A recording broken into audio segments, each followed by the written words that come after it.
Tripura illegal रकनो नाइटुगwi tikhlaina bagwi special task force khatorwi rwkha joto faisingtwino naikoli tongka haste bo khoroksafano illegal habwi mandiatwi kok tisalo kok thumthumnani bwskango obo haikeno saklaikha mantri okra Dr. Manik Saha bo saklaikha kendriya hapangni bwkhaktwi saklaijaka 2014 bisini December taljora je borok Afghanistan Pakistan tei Bangladesh ni simi Bharat phaiwi tongwi tongkha borokno hapang Indian citizen rwnai phiaba 2014 bisini December talni ulo je borok Bharat phaiwi tongwi tongkha illegal khe borokno Indian citizen rwglak te hasiri joto thayano khoroksafano illegal da tongwi tong abo naina bagwi hapani bwkhaktwi task force khatorwi rwkha hastini joto hangkor naikolnai te police okra naikolai rokno bo naikolna bagwi gosimu rwkha mantri okra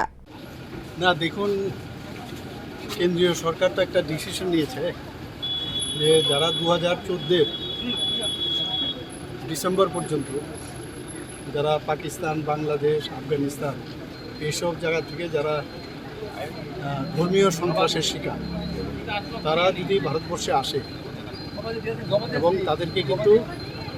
মানে মান্যতা দেবে India government এরপরের যারা আসবে তাদের মান্যতা দেওয়া হবে তো এটা নিয়ে অনেক সময় অনেকে ভুল বোঝানো হয় তার জন্য আমরা ত্রিপুরা সরকার এবং আমাদের পুলিশ ডিপার্টমেন্ট থেকে একটা টাস্ক ফোর্স আমরা তৈরি করেছি যে এইরকম কেউ আছে কিনা টাস্ক ফোর্সের মানে কাজটা কি থাকে কাজটা তো এরকমই কোথাও কোনো এরকম অনুপ্রবেশ আছে কিনা বা 2014 পরে আছে কিনা কোনো লোক তো এই বিষয়গুলো ওরা টোটালি দেখবে এবং রিসেন্টলি কোনো অনুপ্রবেশ আছে কিনা এই বিষয়গুলো সব দিক দিয়ে দেখবে। রিপোর্ট কখরাং।